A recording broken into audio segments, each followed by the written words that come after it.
챕터 1점 잊힌 이름. 영희.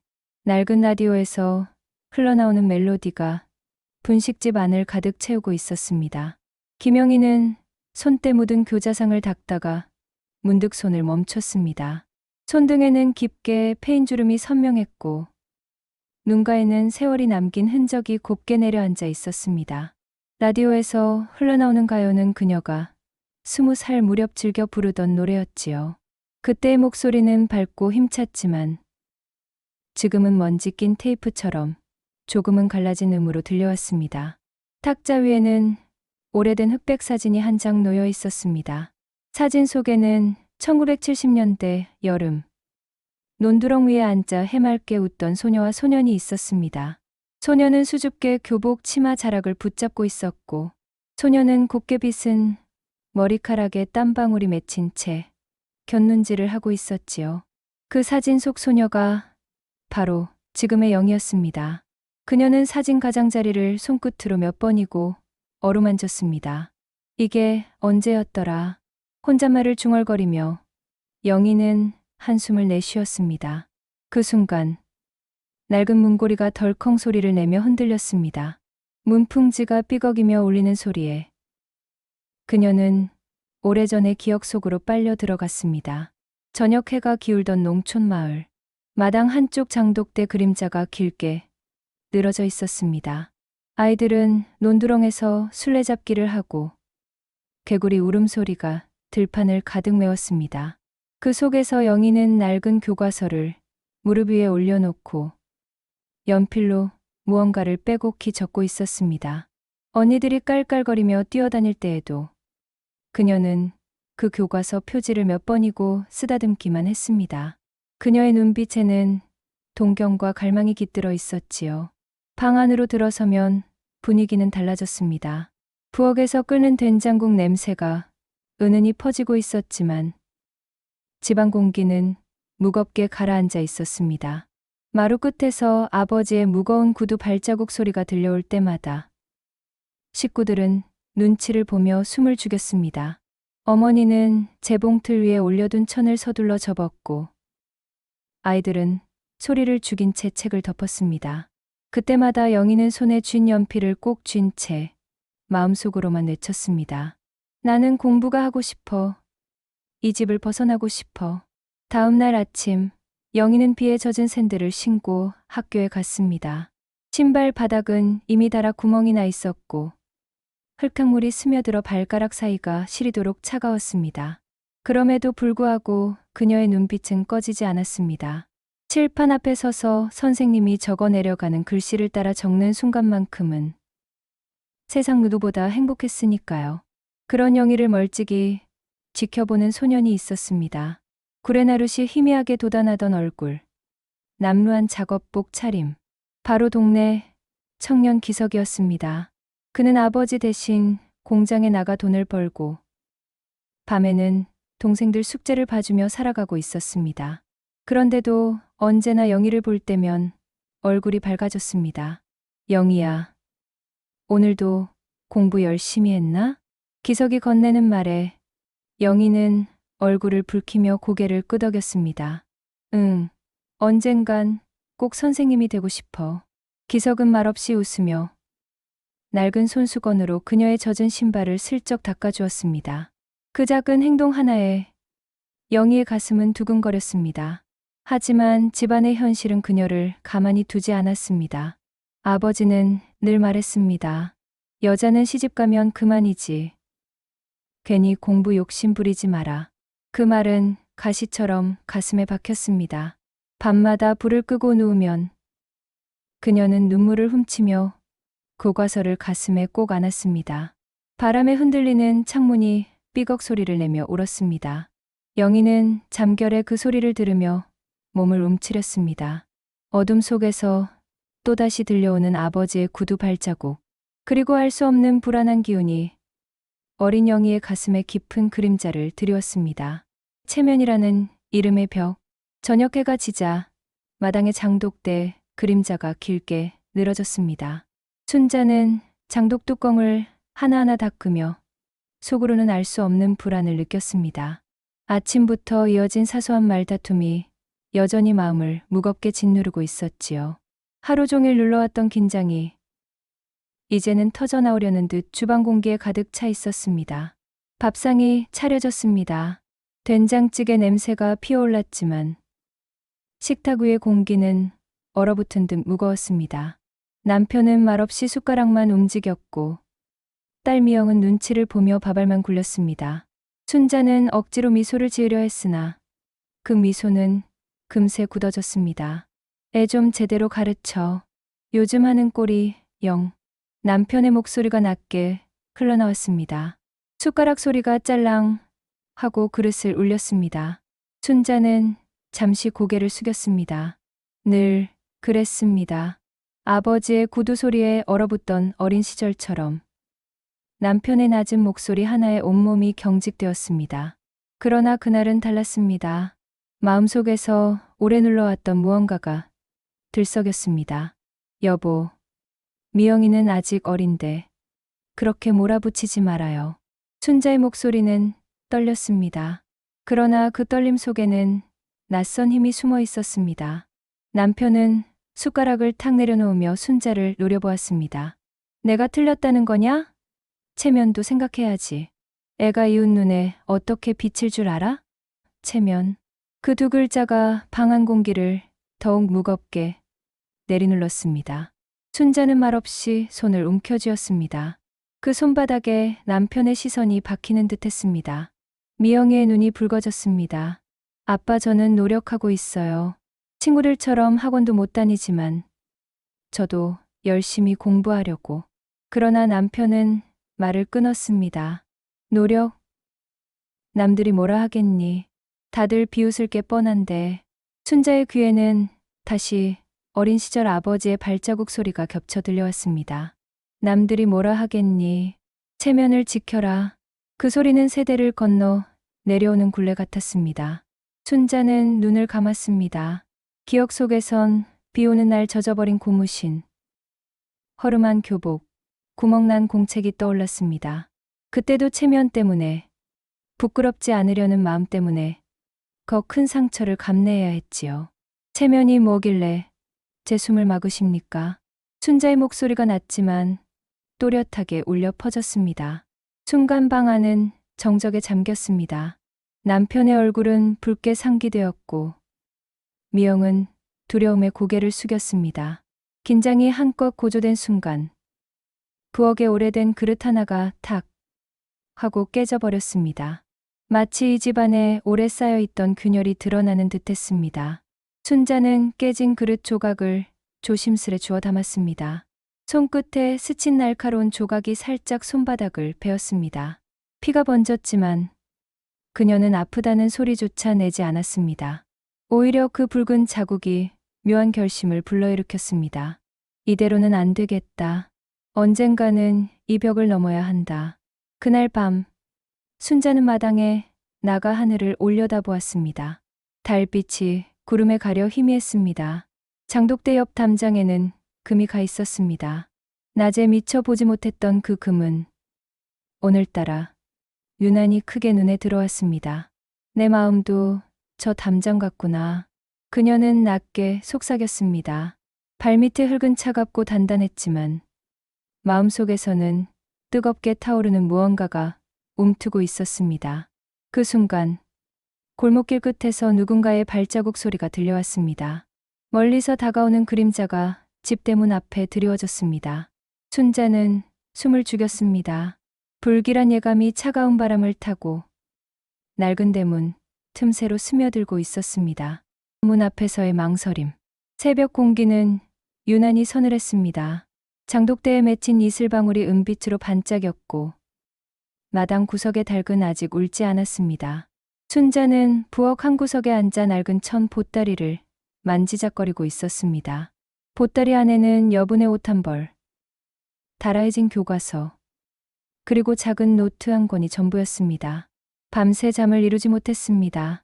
갈등은 가슴 속에서 숯불처럼 타올라 그녀의 눈동자를 붉게 물들였습니다. 남편의 목소리, 체면이라는 단어, 그리고 미영의 눈물, 그것들이 파도처럼 몰려와 그녀를 괴롭혔습니다. 여길 떠나야 하나 아니면 또다시 참고 살아야 하나. 춘자는 오래된 서랍을 열었습니다. 그 속에는 남편이 군 시절 남겨둔 편지가 고관되어 있었습니다. 누렇게 바랜 종이 위로 삐뚤빼뚤한 글씨가 남아 있었습니다. 춘자야, 우리 힘들어도 꿋꿋하게 살아내자. 집을 지켜내자. 그 글귀를 읽는 순간 그녀의 가슴이 서늘하게 무너져 내렸습니다. 눈물이 번져 글씨가 희미해졌습니다. 하지만 이내 또 다른 목소리가 귓가를 파고들었습니다. 엄마, 제발 이 집 좀 팔아요. 이제 우리도 좀 사람답게 살아야 하잖아요. 춘자의 손이 떨렸습니다. 종이를 구겨버릴까? 다시 서랍 깊숙이 넣어둘까? 손끝에서 종이가 사각거리는 소리가 유난히 크게 들렸습니다. 엄마, 뭐 하세요? 미영의 목소리가 방문 너머로 들려왔습니다. 잠에서 깬 듯 나른했지만 불안이 묻어나는 목소리였습니다. 아무것도 아니다. 그냥 옛날 편지 좀 보고 있었다. 엄마, 이제 과거에 매이지 말아요.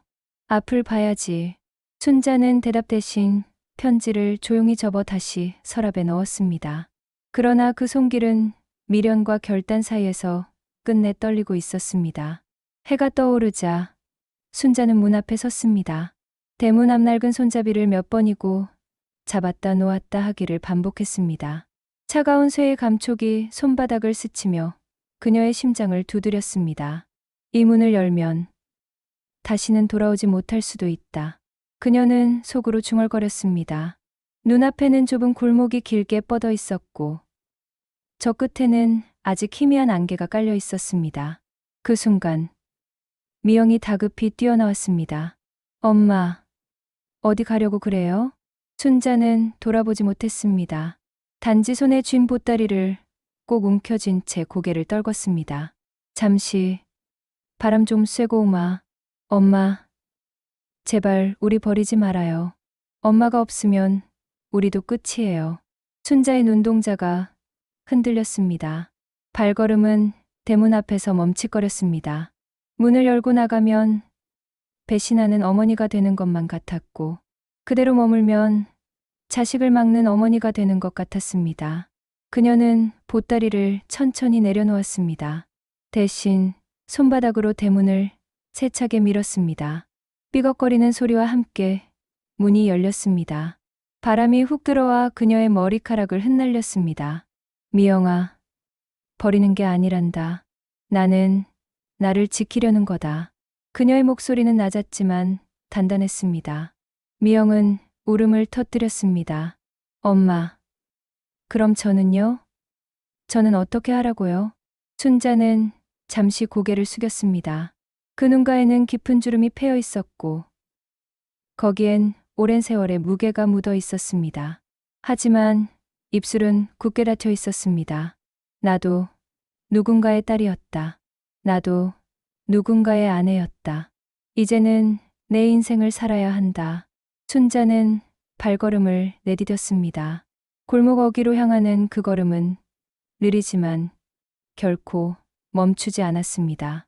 버스터미널에 도착했을 때 그녀의 손에는 단 한 장의 표가 들려 있었습니다. 시외버스의 엔진 소리가 우르릉하고 땅을 울렸습니다. 창고 앞에서 잠시 망설였지만 결국 표를 꼭 쥐었습니다. 버스 문 앞에 서자 갑자기 등 뒤에서 누군가의 외침이 들려왔습니다. 춘자야, 거기서 멈춰라. 그 목소리는 익숙했습니다. 남편의 낮고 무거운 목소리. 춘자의 발걸음이 순간 얼어붙었습니다. 그녀의 심장은 쿵쾅거리며 귀까지 울려 퍼졌습니다. 문 앞에서의 짧은 망설임. 그러나 그녀는 고개를 들었습니다. 눈빛은 흔들렸지만 그 속에는 처음으로 자신을 향한 결심이 번져 있었습니다. 저는 제 길을 가겠습니다. 짧지만 단호한 한마디. 버스 문이 닫히는 소리가 무겁게 울렸습니다. 창문 너머로 낯선 길이 펼쳐졌습니다. 희망과 두려움이 동시에 그녀를 휘감았습니다. 버스가 떠났습니다. 그러나 순자의 마음은 여전히 쫓기고 있었습니다. 창밖 풍경이 뒤로 밀려가듯 그녀의 과거도 서서히 멀어져 갔습니다. 하지만 그 자리에 남은 공허는 새로운 무언가를 불러올 듯 불길하게 떨리고 있었습니다. 샵 챕터 4 빗속의 추격. 버스는 막 출발하려고 엔진을 울리고 있었습니다. 창문 너머로 낯선 길이 그녀를 기다리고 있었지요. 순자는 손에 꼭 쥔 표를 다시 한번 확인하며 심호흡을 했습니다. 그러나 등 뒤에서 들려온 목소리에 발걸음이 멈춰섰습니다. 순자야, 거기서 멈춰라. 남편의 낮고 무거운 목소리였습니다. 그 소리는 평생을 따라다닌 쇠사슬 같았습니다. 순간 그녀의 심장이 귀 옆에서 뛰는 듯 쿵쾅거렸습니다. 손끝이 차갑게 굳어졌습니다. 순자가 뒤돌아보자 빗줄기를 가르며 남편이 다가오고 있었습니다. 그의 눈빛은 낯설게 붉게 타올라 있었고 발걸음은 골목을 울릴 만큼 거칠었습니다. 내가 감히 우리 집을 버리고 가? 체면도 모르고. 체면보다 제 삶이 먼저입니다. 순자의 목소리는 떨렸지만 단호했습니다. 주변 사람들의 시선이 하나둘씩 모여들었습니다. 장마비를 피하려 우산을 든 사람들이 웅성거렸고 버스 기사조차 창밖으로 고개를 내밀어 상황을 살폈습니다. 비에 젖은 공기 속에서 체면이라는 단어가 칼날처럼 날카롭게 흩날렸습니다. 남편은 그녀의 팔을 거칠게 붙잡았습니다. 어디 감히 여자가 남편 허락도 없이 집을 나서? 이웃들이 다 보고 있잖아. 순자는 몸을 비틀며 손을 뿌리쳤습니다. 젖은 팔목에 남편의 손자국이 붉게 남았습니다. 그녀의 목소리는 비를 뚫고 쏟아져 나왔습니다. 이제 그만하세요. 전 더는 남의 시선 때문에 제 숨을 죽이고 살지 않겠습니다. 비는 점점 굵어졌습니다. 골목 담벼락에 물이 흘러내리고 버스 앞 유리창에는 연속된 빗방울이 미친 듯이 부딪혔습니다. 그 순간 옆 골목에서 이웃들이 몰려왔습니다. 장날을 마치고 돌아가던 시장 아주머니, 우산을 쓴 동네 아이들까지 모두가 숨을 죽이고 서 있었습니다. 순자 아지매, 무슨 일이요? 집을 버리고 나가겠다는 거 아니요? 어휴. 체면 구겨지는 거지. 속삭이는 소리들이 파도처럼 그녀를 덮쳤습니다. 순자의 가슴이 쿵하고 내려앉았습니다. 그러나 곧 다시 고개를 들었습니다. 그녀의 눈빛은 더 이상 흔들리지 않았습니다. 당신들은 체면을 말하지요. 하지만 그 체면이 제 목을 조르고 있다는 건 아십니까? 순자의 목소리가 빗속에서 울려 퍼졌습니다. 군중이 순간 조용해졌습니다.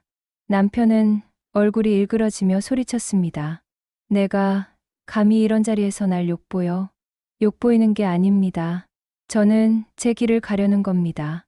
말이 끝나자마자 버스 문이 칙 소리를 내며 닫히려 했습니다. 순자는 마지막 힘을 다해 달려갔습니다.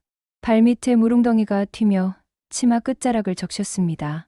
남편의 손이 뒤에서 뻗어왔지만 동시에 시장 아주머니가 그의 팔을 붙잡았습니다. 이 양반아, 그만 혀. 여자가 어디를 가든 그건 그 사람 인생이여. 짧은 말이었지만 그 목소리는 벼락처럼 울려 퍼졌습니다. 순자는 숨을 몰아쉬며 버스 계단을 한 발 한 발 올랐습니다. 심장은 미친 듯이 뛰었고 등 뒤에서는 여전히 남편의 고함이 들려왔습니다. 그러나 버스 문은 결국 그녀의 등 뒤에서 닫혔습니다. 쿵. 무겁게 울린 문소리와 함께 순자의 눈에서는 알 수 없는 눈물이 흘러내렸습니다. 창문 너머로는 빗속에 젖은 남편의 얼굴과 멀어져가는 골목이 보였습니다. 버스가 출발하자 엔진 소리와 빗소리가 하나로 뒤섞였습니다.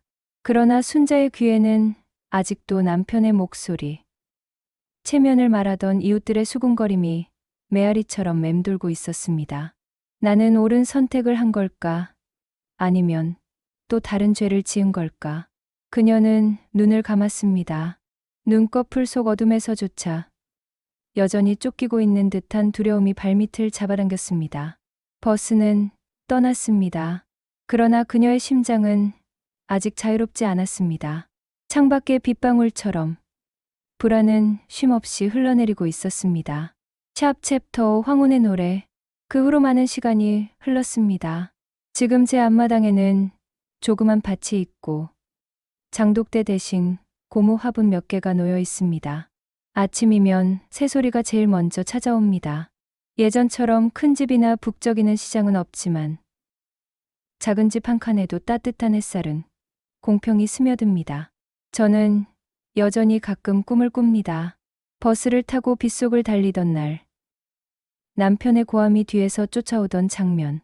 눈이 번쩍 떠지면 이불 속에서 한참을 숨을 고릅니다. 하지만 그 꿈은 이제 더 이상 저를 짓누르지 않습니다. 오히려 제 삶을 다져준 흔적으로 남아있을 뿐이지요. 손주 녀석이 마당에서 공을 차며 묻곤 합니다. 할머니, 옛날에는 왜 그렇게 힘들게 사셨어요? 저는 잠시 미소를 머금습니다. 그땐 살아내는 게 전부였단다. 하루 벌어 하루 먹는 게 당연했지. 그런데 그 덕분에 지금 내가 있는 거야. 아이들은 제 이야기를 다 이해하지 못할 겁니다.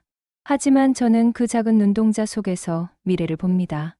그 아이들이 자유롭게 뛰노는 모습만으로도 지난날의 고단함은 충분히 보상받는 것 같습니다.